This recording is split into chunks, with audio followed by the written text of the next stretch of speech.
ठीक है, अब मैकेनिज्म ऑफ ब्रीदिंग स्टार्ट करें। Yes ma'am. ठीक है, देखो हमेशा इसमें सबसे पहले ये याद रखना कि आपकी जो एयर है वो कैसे मूव करेगी,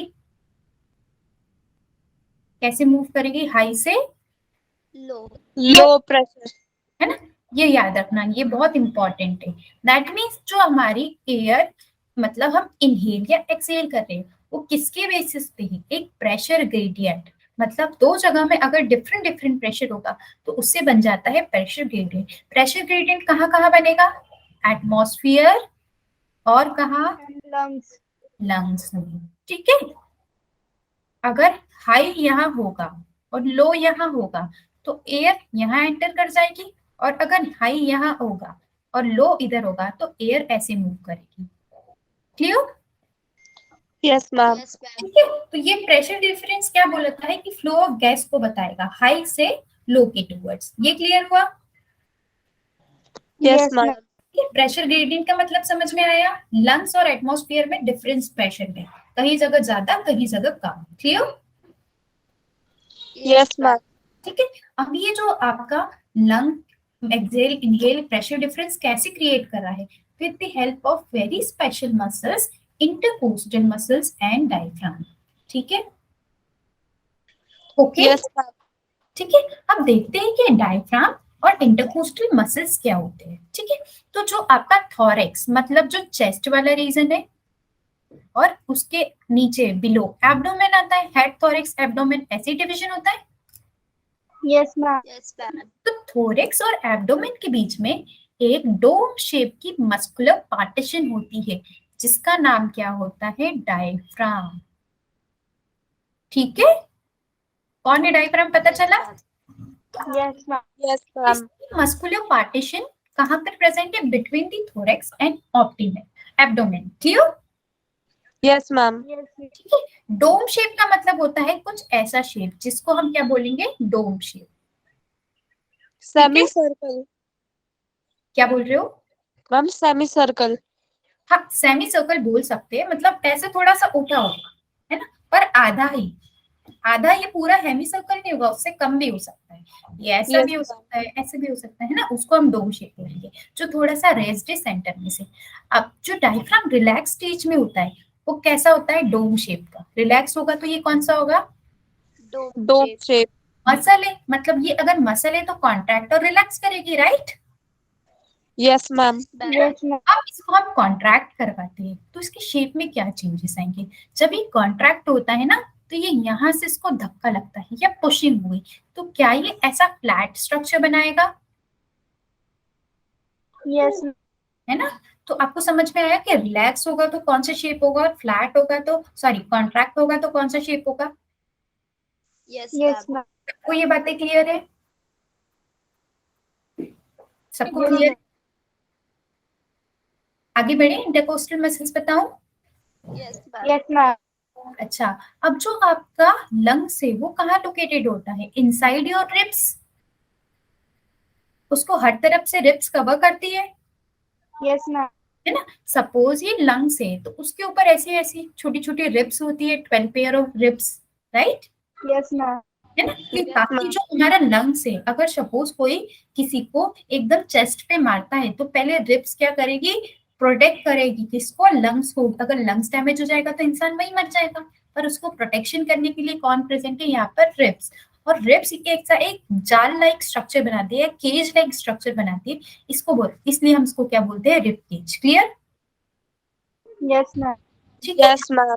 अब ये जो रिब्स के मसल्स है उनका नाम क्या है, इंटरकोस्टल मसल्स। तो मसल्स, इंटरकोस्टल मसल्स कौन सी है, muscles present within the rib cage. ठीक है, यस मैम। अब इसके टाइप्स पढ़ते हैं। तो यहाँ पर दो टाइप की मसल होती है, एक तो एक्सटर्नल इंटरकोस्टल मसल्स और एक इंटरनल। तो जो रिब्स केज के सरफेस पे प्रेजेंट है वो कौन सी हुई, एक्सटर्नल। और जो बिलो एक्सटर्नल होगी वो कौन सी होगी, इंटरनल। ठीक है, ये समझ में आया? Yes ma'am.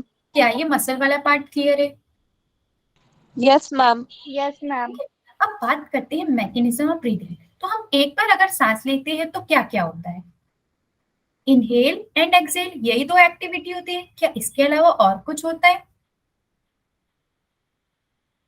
No, एक ma'am. बार सांस लो, एक बार इनहेल होगा और एक बार एक्सेल होगा, Yes, ma'am. है ना? तो जब इनहेल हो रहा है तो क्या अंदर आ रहा है? ऑक्सीजन, मतलब O2. बॉडी को अल्टीमेटली ऑक्सीजन मिल रहा है। और जब एक्सेल हो रहा है तो कौन बाहर जा रहा है? Carbon dioxide. है ना? तो ये प्रोसेस जो इनहेल करते हैं उसमें एटीपी लगता है। तो एटीपी लगेगा तो इसका नाम एक्टिव प्रोसेस होगा या पैसिव प्रोसेस होगा? Active. एक्टिव। और जो एक्सेल कर रहे हैं उसमें नो एटीपी रिक्वायर्ड, तो ये कैसा प्रोसेस होगा? एक्टिव या पैसिव? Passive. Passive. ये एक्सपीरेशन और इनहेलेशन, सॉरी इनहेलेशन एक्सपीरेशन, या आप बोलो कि एक्सेलेशन, सारे वर्ड सेम है। तो क्या ये दोनों पार्ट समझ में आए? Yes, ma'am. तो एक बार ब्रीदिंग में एक बार आप इनहेल करोगे और एक्सेल करोगे, उसको एक ब्रीदिंग की साइकिल बोलेंगे, ठीक है? Yes, ma'am. तो बात करते हैं इंस्पिरेशन। तो मैंने क्या बोला था कि मसल्स कॉन्ट्रैक्ट होगी या रिलैक्स होगी, उसकी वजह से एयर इन या आउट मूव करेगी, ठीक है? Yes, ma'am. Yes, ma'am. तो मसल्स कॉन्ट्रैक्ट होगी तो कौन सा पार्ट होगा हमारा? इनहेलेशन या एक्सेलेशन? Inhalation. ठीक है, हमने कौन कौन सी मसल्स पढ़ी थी अभी? डायफ्राम और इंटरकोस्टल मसल्स, Yes, ma'am. है ना? तो पहले बात करते हैं डायफ्राम। डायफ्राम के रिलैक्स स्टेट में कौन सा शेप था उसका, और कॉन्ट्रैक्ट वाले में कौन सा था? रिलैक्स में डोम था और कॉन्ट्रैक्ट में फ्लैट. है ना? डोम शेप कब था? रिलैक्स वाले स्टेट में, ठीक है? जब ये कॉन्ट्रैक्ट हुआ तो ये क्या होगा? फ्लैट हो जाएगा। क्लियर? Yes, ma'am. Yes, ठीक ma'am. है। तो जब ये कॉन्ट्रैक्ट हुआ तो चेस्ट में कुछ ऐसी, यहाँ पर पहले चेस्ट की ऐसी पोजीशन थी, जब यहाँ से धक्का लगा तो ये कुछ ऐसा बन गया। तो क्या चेस्ट का वॉल्यूम इंक्रीज होगा? Yes, ma'am. है ना? Yes, ma'am. वॉल्यूम इंक्रीज हुआ, okay? Yes, ma'am. Yes, ma'am. ठीक है। अब डायफ्राम के बाद नेक्स्ट बात करते हैं हमारे जो इंटरकोस्टल मसल्स है। इंटरकोस्टल मसल्स में भी यहाँ पर कौन सा मसल हेल्प करेगा? एक्सटर्नल इंटरकोस्टल मसल, ठीक है? Yes, ma'am. External intercostal muscles कहाँ प्रेजेंट था? लिप्स के सरफेस पे, Yes, ma'am. ठीक है? अभी मेरा हाथ आपने वीडियो देखना, ठीक है? ये दोनों हाथ है, तो जो आपका अपर वाला सरफेस है दैट इज डोर्सल, जो नीचे वाला है वो दैट इज वेंट्रल। कितनी बात क्लियर है? Yes, ma'am. Yes, ma'am. ये जो डॉर्सल सरफेस मतलब अपर वाले सरफेस पे कौन प्रेजेंट था? एक्सटर्नल इंटरकोस्टल मसल्स, है ना? Yes, ma'am. अब मैं बोलूं कि ये कॉन्ट्रैक्ट हो रही है तो कैसे डायरेक्शन में जा रही है? फॉरवर्ड डायरेक्शन में। तो क्या यहाँ पर एक गैपिंग हुई? Yes, ma'am. Yes, ma'am. अगर गैपिंग हुई तो वॉल्यूम इंक्रीज होगा, Yes, ma'am. है ना? तो एक्सटर्नल इंटरकोस्टल मसल्स में वॉल्यूम किस डायरेक्शन में इंक्रीज करा? ऐसे डायरेक्शन में।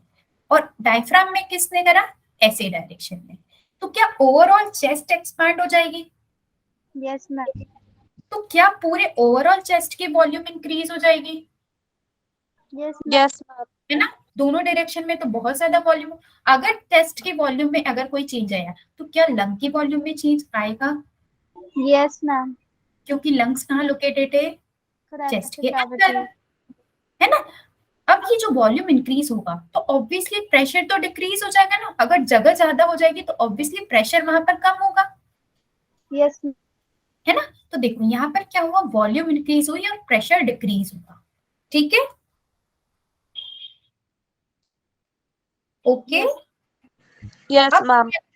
लंग्स में ये पूरा कॉन्ट्रैक्ट होने के बाद प्रेशर हाई था या लो था? Pressure. हाँ, लो था, है ना?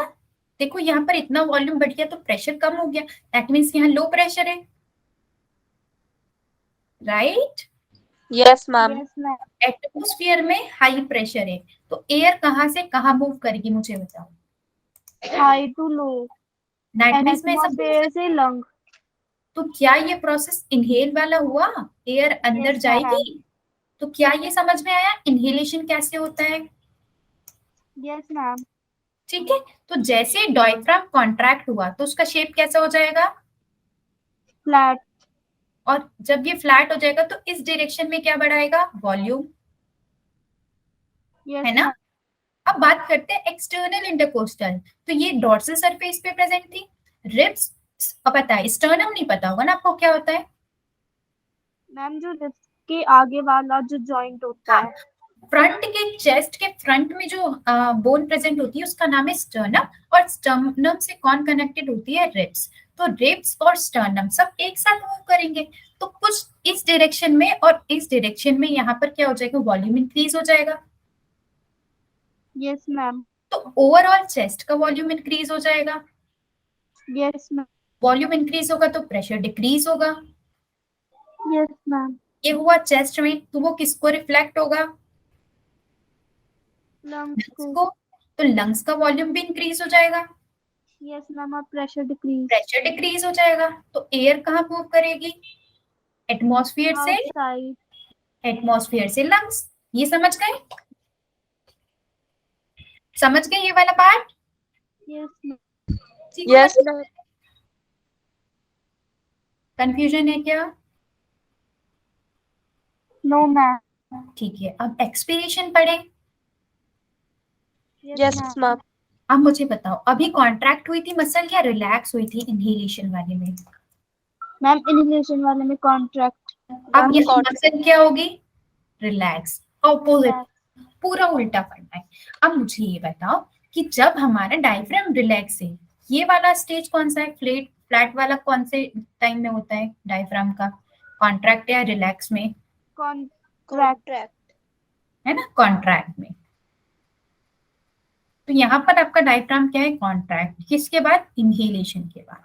अब ये बोलेगा मुझे तो रिलैक्स होना है, तो कौन सा शेप बनाएगा ये, डोम, डोम शेप, है ना, ये डोम शेप बन गया। तो अब मुझे ये बताओ कि वॉल्यूम इंक्रीज होगा या डिक्रीज होगा, डिक्रीज होगा और प्रेशर इंक्रीज, मतलब पहले कुछ ऐसा स्ट्रक्चर था और अब जो स्ट्रक्चर है वो कुछ ऐसा हो गया, तो क्या वॉल्यूम यहाँ पर डिक्रीज होगा, yes ma'am, yes ma'am, volume decrease होगा तो क्या होगा, प्रेशर इंक्रीज या डिक्रीज, इंक्रीज, है ना। ये कौन से डायरेक्शन में हुआ, अभी ऐसे वाले डायरेक्शन में। अब कौन सी मसल्स थी हमारे पास, एक और intercostal muscles, external yes ma'am, intercostal muscles. External intercostal muscles कहाँ प्रेजेंट है, सरफेस ऑफ रिब्स, हाँ यस मैम, ठीक है। अब इसकी बात करते हैं, तो जब ये कॉन्ट्रैक्ट होगी तो अपने ओरिजिनल पोजीशन में चली जाएगी, मतलब जहां से आई थी वहीं चली जाएगी। तो क्या इस डायरेक्शन में भी वॉल्यूम डिक्रीज हो जाएगा, यस, और प्रेशर क्या होगा यहाँ पर फिर से, Increase. इंक्रीज। ये किसकी वजह से हुआ, इंटरकोस्टल, मतलब इस डायरेक्शन में डायफ्राम आया और इस डायरेक्शन में आया आपके इंटरकोस्टल मसल्स, ठीक है। तो ओवरऑल क्या चेस्ट का वॉल्यूम डिक्रीज हो गया है,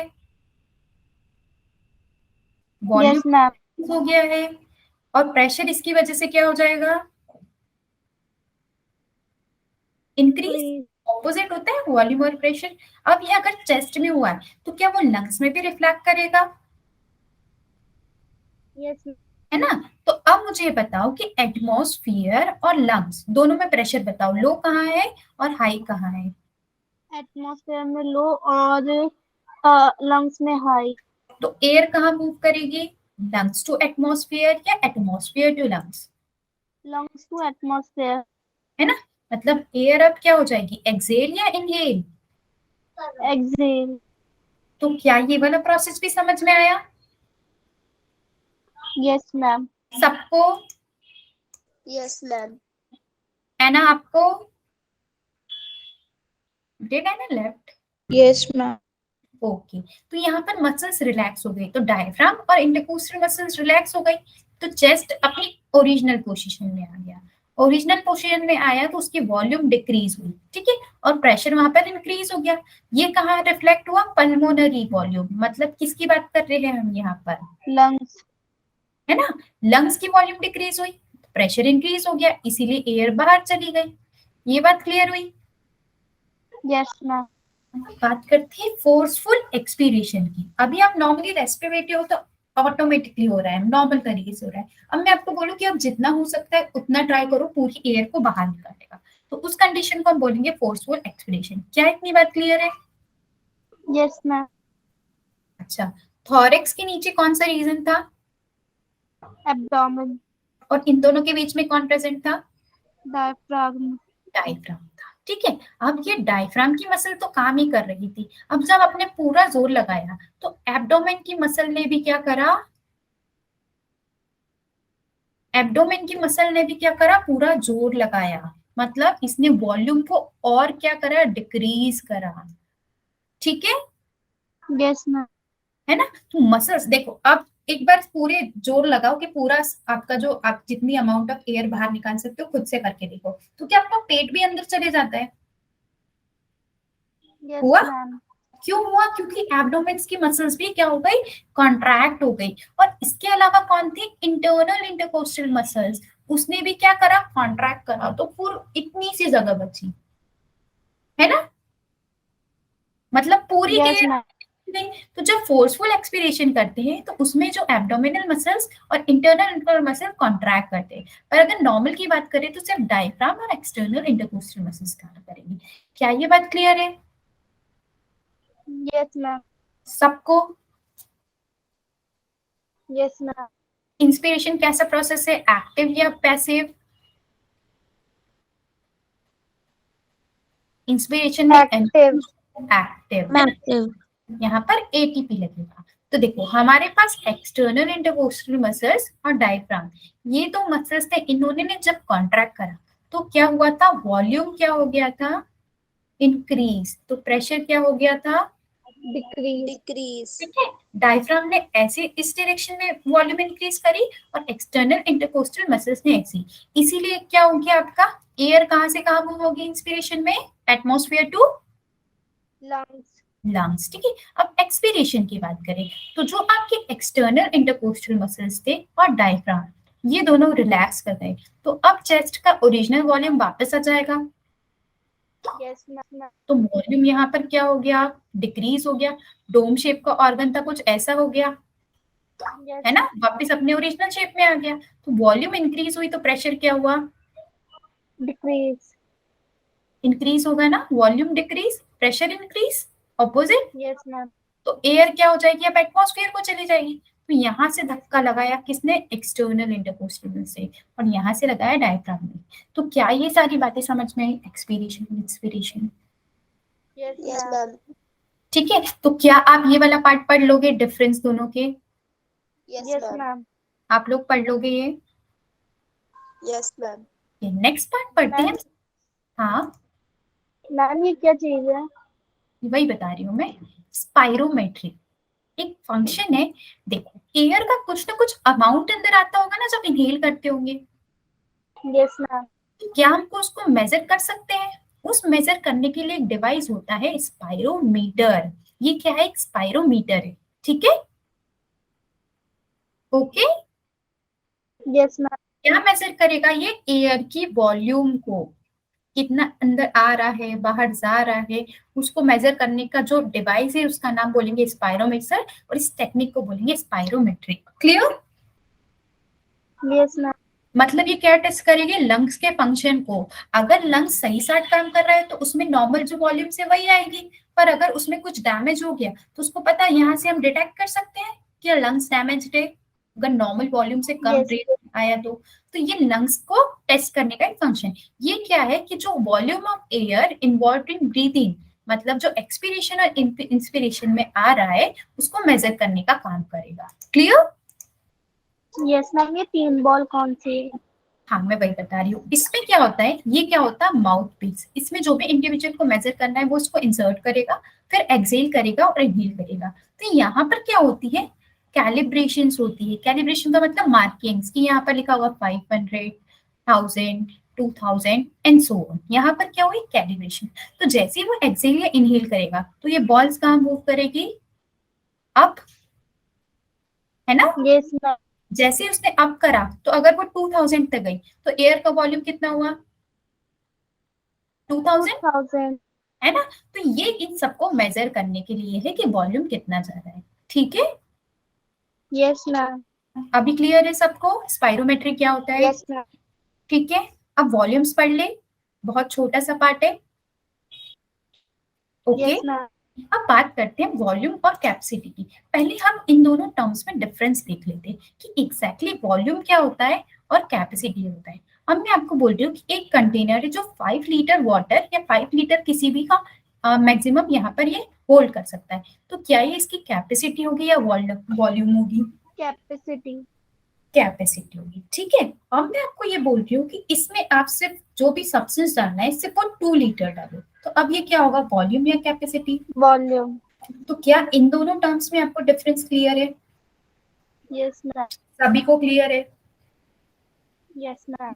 है ना? तो हम अब बात करेंगे रेस्पिरेटरी वॉल्यूम्स की, कि एयर के कौन कौन से वॉल्यूम्स इन्वॉल्व है और क्या हम वॉल्यूम्स को ऐड करेंगे तो हमको कैपेसिटी मिल सकता है? Yes, ma'am. अगर 2 लीटर कुछ और डाला, 1 लीटर कुछ और डाला और 2 लीटर फिर से कुछ और डाला, तो जब डिफरेंट वॉल्यूम्स को ऐड करेंगे तो हमको क्या मिलेगा, ओवरऑल कैपेसिटी। Capacity. ठीक है, अब वन बाय वन इसको डिस्कस करते हैं कि ये जो इतने सारे नाम लिखे एग्जैक्टली इनका मतलब क्या है। ठीक है, Yes, ma'am. ओके। अब आप नॉर्मली रेस्ट पे रेस्पायर कर रहे हो या ब्रीथ कर रहे हो, तो जो अमाउंट ऑफ एयर अंदर आ रहा है और जो अमाउंट एरिया बाहर जा रहा है उसको हम बोलते हैं टाइडल वॉल्यूम। क्या बोलेंगे? Tidal volume. टाइडल वॉल्यूम किसको बोलेंगे? जब नॉर्मल रेस्पिरेशन हो रहा है, अभी आप रेस्ट पे बैठे हो, नॉर्मली इंस्पायर कर रहे हो, एक्सपायर कर रहे हो, तो जो एयर का वॉल्यूम अंदर आ रहा है और जो एयर का वॉल्यूम बाहर जा रहा है, कब? नॉर्मल वाली कंडीशन में, उस वॉल्यूम को बोलेंगे tidal volume. Clear? Yes, ma'am. Yes, ma'am. एक बार में अमाउंट कितना होता है? 5 मिनट, मतलब आप एक बार नॉर्मली सांस लोगे तो कितनी एयर जाएगी? 500 ml। अब ये याद रखना कि 1 मिनट में हम कितने ब्रीथ ले सकते हैं, 12 to 16 टाइम्स ब्रीथ कर सकते हैं। कब? 1 मिनट में। ठीक है, ओके। Yes. अगर मैं एक बार में 500 इन ले रही हूँ और अगर मैं टोटल मिनट का काउंट करूँ, तो सपोज मेरा 12 बार हो रहा है, तो वो कितना हो जाएगा? 6000 हो जाएगा। तो क्या ये 6000 Yes, ma'am. और 8000 का मतलब 12 से भी एक बार मल्टीप्लाई करो, 16 से भी, तो आपका जो मिनिमम वैल्यू है और जो मैक्सिमम वैल्यू है वो यहाँ पे आ जाएगा। तो क्या टीवी क्लियर है? Yes, ma'am. है ना? Yes. अब बात करते हैं IRB की। अब आप ऐसा भी तो कर सकते हो, आप जितना मैक्सिमम ट्राई कर सकते हो कि मैं कितना एयर इनहेल कर सकता हूँ, तो मतलब फोर्स लगा सकते हो, थोड़ा फोर्स लगा सकते Yes, हो, ma'am. है ना? तो जब आप फोर्स लगा के एयर को इनहेल करोगे तो कितना वॉल्यूम आएगा? कितना वॉल्यूम है? 2500 टू 3000। मतलब आप एक बार सांस लो, मैं बोल रही हूँ आप जितना चाह सकते हो उतनी एयर को अंदर ले लो, तो आप मैक्सिमम कितना? 3000 ले सकते हो, है ना? 3000 से ज्यादा एयर आपके अंदर नहीं जाएगी फोर्सफुल वाली कंडीशन में। तो ये कैसा है? फोर्सफुल वाला। और ये कैसा था? नॉर्मल वाला। क्या ये सारी बातें क्लियर है? Yes, ma'am.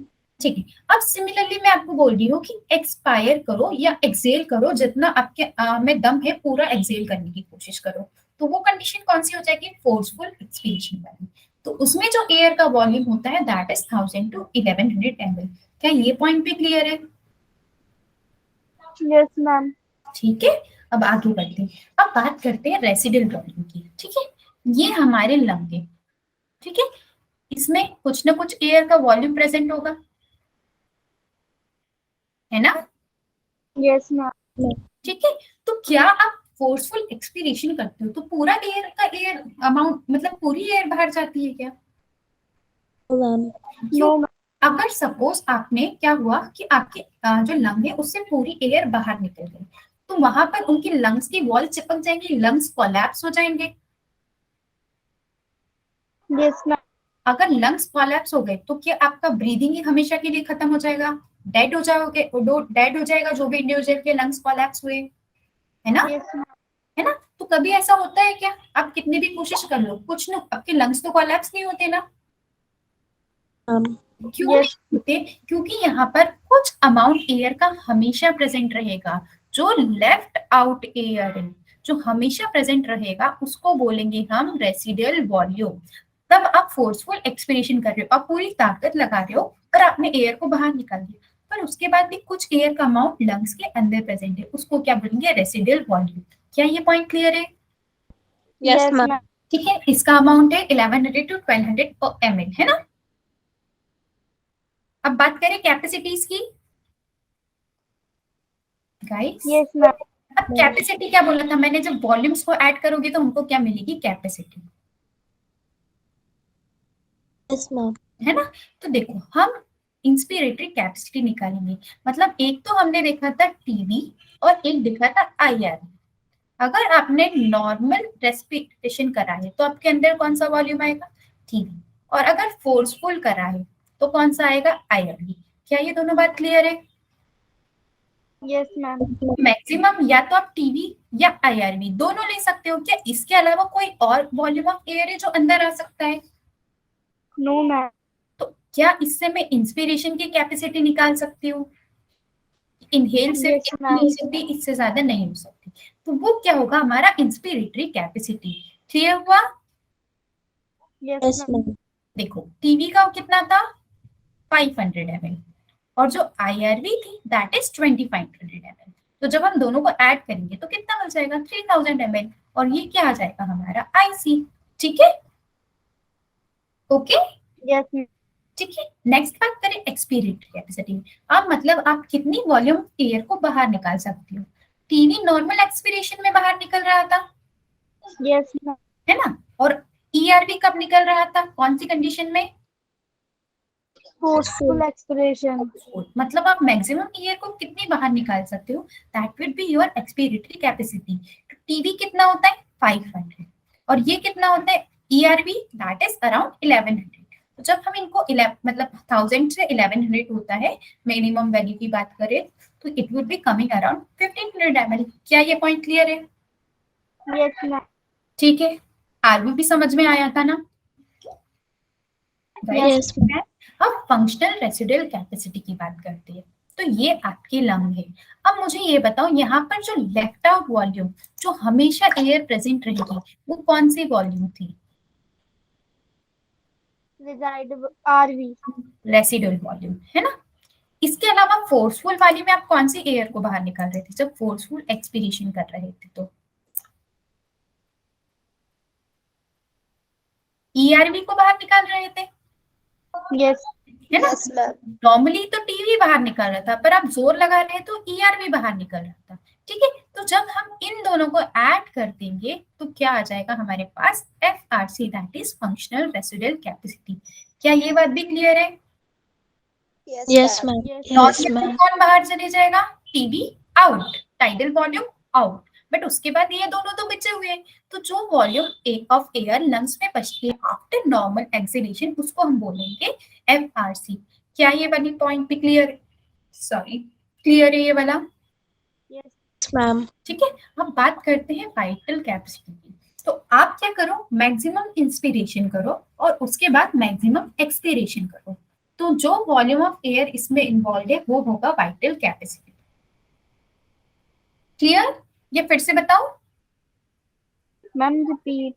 ठीक है, आपने क्या करा, फोर्सफुल इंस्पिरेशन, तो कुछ एयर इन हुई, है ना। Yes ma'am.